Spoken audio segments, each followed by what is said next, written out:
Hello, friends, and Happy New Year. I hope your holiday season went wonderfully, whatever holidays you celebrate, and I hope your 2023 is starting off nicely. I've been relaxing these past couple of days, just easing into the new year, taking it one day at a time as I get back into the swing of things, hopefully in full force. You might say I've been relaxing a little too much these past couple of months, although I'd argue it was well needed to get back into my typical headspace that I'm in, and I think the new year is the perfect time to jump back into things, hop back onto the saddle, whatever you want to say, and start making those plant videos again more often, or any type of video. Doesn't matter. Do you guys have any New Year's resolutions? I would love to hear in the comments. I personally have a New Year's resolution. It's temporary, first of all, because I don't like to hold myself accountable for long periods of time, but the goal is that I become accustomed to it and it just becomes my habitual everyday life. But it's also substance related. My goal is to drink less or not drink on weeknights. I am a huge mixology fan. I've been for over a decade. And oh my God, am I legally allowed to say that? I'm 28 years old. It's fine.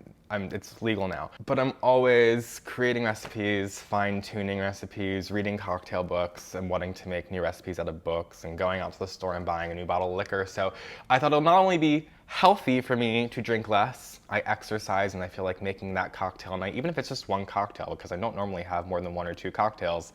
I'm not an alcoholic by any means, although I guess anybody could argue anything if you're having a cocktail every night. But yeah, I just figured drink a little bit less. It'll be good on you health-wise. It'll be good on your wallet because I'll stop finding weird niche bottles that I have to go out and buy and use like 2 ounces of before I forget about them and shove them to the back of my liquor cabinet. I have like 40 bottles that I keep on hand, like 50 if you're including bitters. So yeah, this is hopefully gonna save me a lot of money in 2023 and yeah, just make me a healthier person overall. But I also like simultaneously wanna incorporate cocktails into my videos more, so I don't know how that's gonna work out. We'll figure something out. There'll be a good compromise. There's always a good compromise. And how was your New Year's Eve? I spent mine with some of my closest friends and many new friends. I think I posted on my story a couple pictures of me slightly inebriated. I felt fine in the morning. I'm surprised. I made these really fun Jello shots. I haven't made them since high school. Once again, am I allowed to say that? Yes, I think it's fine. They're like the ones, I think I have a couple in my fridge still. Let me go grab them. Oh my God, they're so cute. So they're Jello shots that you do in like the lemons and limes. You literally just like half a lime or lemon lengthwise, scoop it out, and then you make your Jello shot mixture and you pour them inside, let it set, and then you cut them in half or thirds if you're using like larger fruits like an orange or something. Or if you have larger lemons, I had small lemons, so I just did halves. This one's a margarita, so it is lime jello, tequila, and lime juice. And this one was lemon drop, so it was lemon jello, lemon juice, and vodka. And I included orange bitters in both of these because I think, well, I know that margaritas do. I think lemon drops include orange liqueur, like Cointreau is my favorite orange liqueur, but I didn't want to oversaturate the alcohol or like lessen it. I don't know. I was in between that. You know, do you get what I'm saying? I wanted to be the perfect amount of the base spirit, the tequila or the vodka.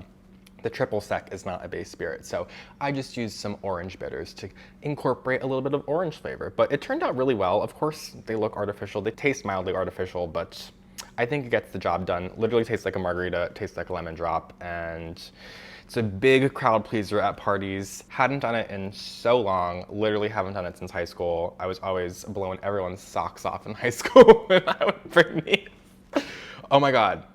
I don't think I'm supposed to talk about that. Anyway, it's fine, it's fine. Don't demonetize me though, please. But yeah, it was so much fun. The Dolly Parton, Miley Cyrus thing was amazing, even though I only watched small bits of it because I was not very focused and there was a lot of people at the party. But anyway, such a good time. I hope your New Year's was fantastic. I hope your New Year's resolution is lovely and easy enough that you can abide by it for at least a short period of time. So let's ease our way into today's video. I'm sure you've realized already, but no, my house is not on fire. This is a very hypothetical situation.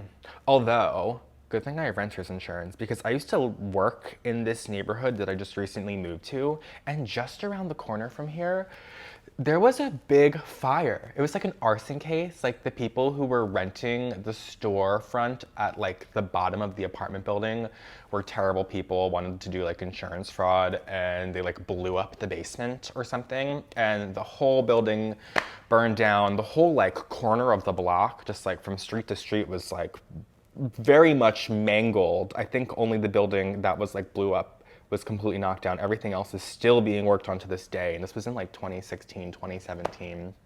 I don't know exactly. But damn, I forgot about that. But that's besides the point. It's just hitting a little close to home, you know? Anyway, if my house was on fire, I would not grab any plant, realistically. I would grab my cat, and if the fire alarms are going off and if there was like smoke involved, like that would be hard enough to get her. So like, knock on wood, wish me luck there. But if I were to grab 3 plants, what would they be? Let's settle on 3 because, like I said, realistically, I would grab 0. And I guess if you were to grab anything when you're leaving, if you're grabbing a freaking plant when you're leaving the house, first of all, prioritize. But second, you'd probably only be taking 1 with you. And also probably be like a small one. It's like there's a lot of criteria involved, but let's just cancel out all of that criteria and just pretend there's 3 plants. I have to have them with me. I am unwilling to part ways with them. I don't even know. Let's think about this.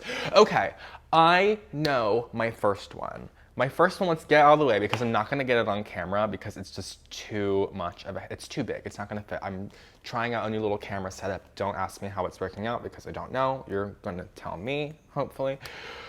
But my Schefflera actinophylla nova, it's been my favorite plant for years. I first saw it at Longwood Gardens when I was there with my friend pre-pandemic, and it blew me away.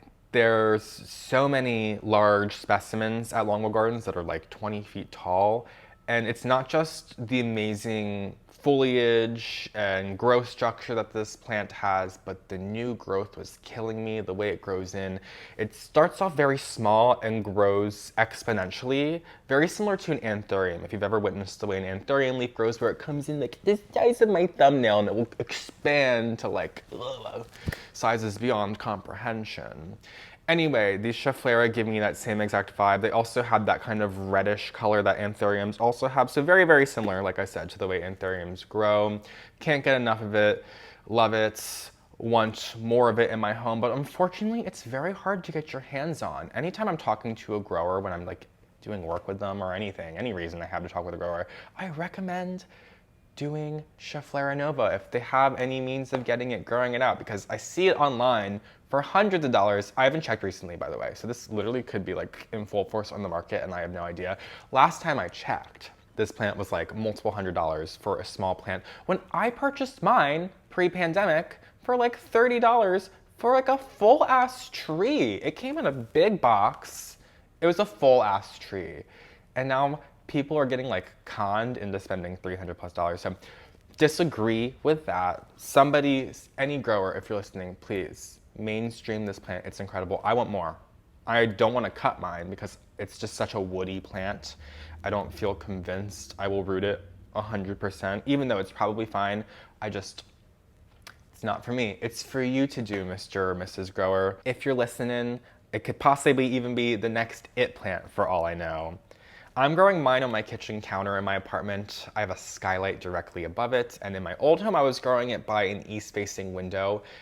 And while it grew well, I was noticing it seemed like it was a little too much sunlight. That east-facing window was completely unobstructed. I feel like my east-facing windows here that are slightly obstructed because I'm no longer on the 20th floor would be much more suitable for the plant, but for now I have it under the skylight, which seems to be fine. It's the winter, hasn't really grown any more than one leaf, I believe, for me since I moved here. We'll see in the springtime how it goes. I could always move it around, but I feel like this slightly dimmer light setting is going to be much more appropriate for it. So I think like a north-facing window might be actually the most appropriate window setting for this plant, or a south-facing window if you're in the southern hemisphere. But such an incredible plant. I'm going to have it for years. I hope one day it grows up to my ceiling.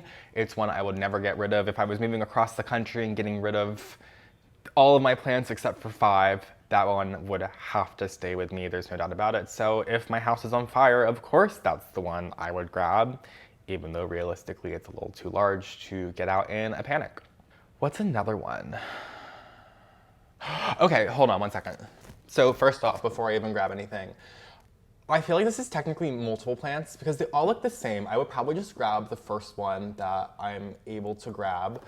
But there's like all of these plants, all these peperomia plants in particular, that look like exactly the same. So this is the first one I'm grabbing. I'm gonna show you a couple. So this one is my peperomia Jello Shots. There are so many peperomias that look literally exactly like this. I love them all. I want them all, even though there's like literally no reason to have more than one because you're getting fed the same thing by all of them. They just have different names. And you know, I'm a peperomia collector, or at least I was a peperomia collector. Haven't been avidly searching them out recently, but I still have an avid peperomia collection in my home. So I'm a sucker for any peperomia with a new name that I haven't heard of before. So anytime I stumble across one, I have to bring it in my home and try it out. And even though many peperomia, or not many, like half of the peperomia I try out end up meeting their demise slowly but surely because, I don't know, they're very tropical houseplants. Some of them aren't the easiest ones to grow. This type of peperomia, 10 times out of 10, is always going to flourish for me. So like I said, this is my peperomia Jello Shots. Let me grab one more example, or two more. This one is my peperomia, I believe this is peperomia angulata, although I want to name this peperomia Jurassic because it literally is giving me Jurassic-ass leaves. Look at this, just to pull the Jello Shots back in frame so you can see. The leaves are so similar. These ones are just a little bit more round, a little bit more smooth. These ones a little bit more pointed, having a little bit more definition to the leaves. And there's more than just these two. I'll grab another one. This one is my peperomia quadrangularis. I feel like out of all these peperomias that I'm saying are exactly the same or look exactly the same, this is probably the most common one on the market, or at least the easiest one to find. I think this is the one that you're most often going to find in like those exotic angel hanging baskets at the big box stores. Typically, you'll see them with bigger leaves on them. I remember when Summer Rain Oaks was here for the tour, she mentioned that this has much smaller leaves than any of the peperomia quadrangularis she's ever seen. But when I got it, it had leaves that were much larger. You can see inside the planter, there's like yellow leaves. There's some that are kind of creeping around the edge here. Hopefully you can see them. The ones that are yellow, they're probably gonna fall off soon. That's the size of the leaves that were on this plant when I got it, but I don't know, maybe I didn't fertilize it correctly, or maybe it's just turning into a different type of peperomia. It's probably not the case. I love the appearance. I think it's amazing. It's just like a full waterfall of peperomia. This is one of my favorite houseplants. I think anytime I do like a top 10 houseplants list, this falls on the list, and to this day, it probably would continue to. Just so you can kind of compare these. Here's the quadrangularis next to the Jello Shots. I don't have 3 hands, so I can't pick all 3 of them up at once, but here is that angulata next to the quadrangularis. So you can see they're very, very similar. The way the leaves look is pretty much identical, except those characteristics just have different nuances about them that set them apart. But like I said, if you find one, can be happy with it. You don't need to add the others to your list unless you are a diehard peperomia freak like I am. Then I totally understand. Also, I should let you guys know, if you watched my video I did recently where I was doing the hanging plants with no like physical hardware that you had to screw into the wall, I used tension rods. Does that count as hardware? In my opinion, no. There's no hardware involved. You know what I mean. Anyway, I got another one of the tension rods because I really like it. And now I have 6 plants on instead of 5, so now I'm able to hang 12 plants, and give me another month, maybe I'll put a 7th on, but I'm never gonna consider doing more than 7. I just love odd numbers more than I love even numbers, and I'd like to odd this out, but it looks totally fine for now. It actually looks amazing, so I'm very happy with it right now, and highly recommend it. 0 falls, not questioning it anymore. That's my verdict. But okay, let's pick one more plant that if my house was on fire and I unrealistically was grabbing plants in my panic, what would I get? Oh, I know, hold on. I feel like I've talked about this one recently, like a little too much, so I apologize for the lack of variety, but it's just hands down the plant I would grab. Honestly, I wouldn't be surprised. I know I've been saying this whole time, like realistically, like I wouldn't grab it, but like honestly, if I was thinking correctly, this is probably the one I would grab if my house was like literally on fire, my cat is away in the carrier, and I have time to grab one plant to bring to my new home to start over my collection entirely. This would probably be the one. This is my Aglaonema. I don't even know. It was sold to me as an Aglaonema tricolor echo from glasshouseworks.com. One of my favorite places to order plants from online, but don't let that fool you. They do not pay me, so I will let you know that their taxonomy is terrible. They have not the correct names for many plants. So is this the correct name for this plant? Tricolor echo, Aglaonema tricolor echo. I do not know. However, upon my own research, I think it looks much more like an Aglaonema pictum, the standard species, not an Aglaonema tricolor, which I understand how this could become very confusing because now I'm talking about 3 separate plants. Aglaonema tricolor echo, which is referred to as the frog skin Aglaonema, Aglaonema pictum, which is what I believe this is, and then Aglaonema pictum tricolor, the third one, which is the variegated version of what I believe this plant is, which looks much more like camouflage. It's a very popular plant, or at least it once was very popular, probably the most infamous Aglaonema that was out there. Chinese evergreen is the common name for Aglaonemas, by the way, if I didn't say so already. You could easily find a photo of the Aglaonema pictum tricolor on Instagram or Google if you do not know what I'm talking about. But just trying to drive home that that's not what I think this is. This is what I believe, for the 3rd time, is a species pictum, and I just love it. I'm already a sucker for like plain green plants. This is plain green with a little bit extra. It really stands out to me. This is giving me like the Syndapsis pictus of the Aglaonema world. And there are a lot of Aglaonemas out there. A lot of them look so different from one another. This one also is just like a complete outlier in my opinion. And that's why I've really been growing like a very large soft spot for Aglaonemas in the past couple of years. There's so many colors, like literally every color of the rainbow.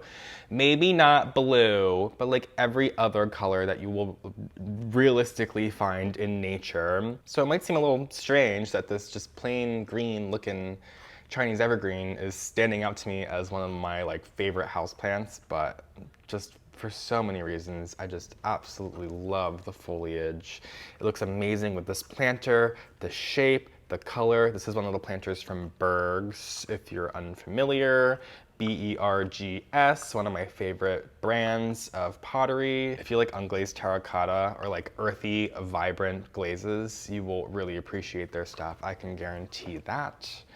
I also just really love about Aglaonemas, once you have them for a year or two, they will really start to fill out, very similar to like a Sansevieria or like an aloe plant, where they put off pups. So when I got this plant a couple years ago, it was just this one spindly vine thingy that you see coming out here. So I planted in the soil. It was very weird and funky shaped at the time. Like I said, I got it from that website, which also just has very weird looking fun plants. I love them. I hope I don't sound like I'm talking crap. I mean it in a good way. But I got this one weird, wonky little vine of a plant, and after a year or 2 or 3, I don't know how long it was been, it started growing this plant right here, which is now the main plant in the pot, the most vigorous growing one. Now has a very thick stem, just as thick as this one, but it's now growing upright, and I assume in another year or 2, it's going to start to put up even more pups, because that's what happens with my other Aglaonemas that I've had for a long time. I do feel like this one is taking some of the energy from this one. You can see this leaf is turning yellow, and I get probably about half the amount of new growth on this one than I do on this one. And I wouldn't even really be surprised if this one just stops growing entirely and focuses all of its growth on this one, which I couldn't even be mad about because it looks amazing. Even though these leaves are coming a little bit smaller, I don't know if that's because it's the winter time or maybe I need to fertilize more accordingly. I don't know, I'll figure it out. But this is such a beautiful plant. It's giving me like Apabalis vibes. That's like a newer plant for me. I got that last year from Gabriella Plants, which I love my Apabalis. I forget the species name. I think there might also be a hybrid name or something. I'll put a picture slash video on screen of it so you can see how similar it looks to this. It's more like my Aglaonema pictum met like a calathea, but it's behaving very nicely and it looks very much like this plant, so obviously it has a nice place in my heart. I really love this type of foliage, and it's just exacerbated by my love for the Aglaonema pictum. Whether or not that actually is what this is, we'll figure it out. Let me know in the comments too if you know. A lot of my Aglaonemas are up for interpretation on what they actually are versus what they were sold to me as. So that's gonna do it for today's video. If my house was on fire, what would I grab? Which 3 plants would I grab if my house was on fire? And that was the Schefflera Nova, a peperomia that looks somewhat like a Peperomia quadrangularis, whichever one's in my reach first, or whichever's just sparking joy at the moment, and my Aglaonema pictum, question mark, which, like I said, if I could only grab one, and I actually had the time to do so, this is the one I would grab. And as I ease my way back into creating content full-time, I would love to do a Q&A video. It's been a really long time since I've done one, and it would be a great way to get my toes wet. So if you would like to submit a question, just type in the comments. Just start it off with a capital Q-A or Q-N-A, colon, dash, hyphen. Just start it off with Q&A, because I'm gonna blindly read through the comments when I'm filming the video, and I will just like read the questions then and there, and I will screenshot them and put them on screen and include your username, of course. So very much looking forward to that. But in the meantime, if you don't already, you can follow me on Instagram and TikTok at phillyfoliage. If you would like to support me monetarily, you can subscribe to my Patreon. You can subscribe to my YouTube channel if you haven't already. That also helps me out quite a bit. And I will see you guys in my next video. Have a great day.